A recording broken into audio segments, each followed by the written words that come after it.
Good day everyone, I am Trixia May Orense and our gospel for today is all about Luke chapter 5 verse 27 to 32. Ito ay tungkol sa pagtawag kay Levi. Sinabi sa kanya ni Jesus, "Sumunod ka sa akin." Kaya tumayo si Levi at iniwan ang lahat at sumunod kay Jesus. Sa pagkakataong iyon ay hinandugan ni Levi si Jesus ng isang malaking handaan sa kanyang bahay. Kaya siya ay pinagbulong-bulungan ng mga Pariseo. Kaya naman, tinanong nila sa mga alagad ni Jesus na, "Bakit kayo kumakain at umiinom kasama ang mga maniningil ng buwis at ang mga makasalanan?" Kaya't ito ay sinagot ni Jesus, "Hindi ako naparito upang tawagin ang mga matuwid, kundi ang mga makasalanan upang sila'y magsisi." So, sinasabi dito na anuman ang ating kalagayan, kung talagang po tayo ay nagsisik sa Lord, nakikita po iyan ng Panginoon. And the Lord will come to you. Si Jesus na mismo ang lalapit sa iyo dahil nakikita niya ang pangangailangan ng iyong puso.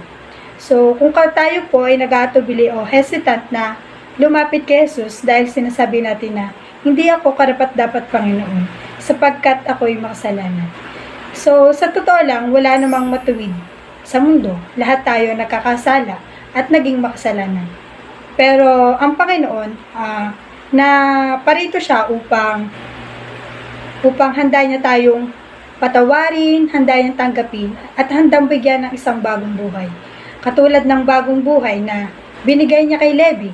Ang Panginoong Jesus ay binigay niya ng panibagong buhay si Levi. Kaya huwag po nating i-judge ang mga tao based sa ating nakikita. Bagkus ang ating gawin ay ipanalangin sila na balang araw o isang araw ay matagpuan nila ang Panginoong Jesus. So, gaya ng mga iniisip ng mga Pariseo na ang tingin lamang nila kay Levi ay isang taong makasalanan, isang tao na makasalanan sa madla. So, ang Panginoon, hindi ganun tingnan si Levi.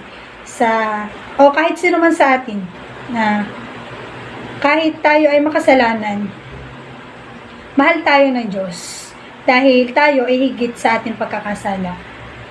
So, makikita natin na walang taong perfect, pero kahit anumang kaliit o gaano mang kalaki yung kasalanan natin, nandyan ang Diyos, siya ang ating tagapagligtas at handa niya tayong tanggapin.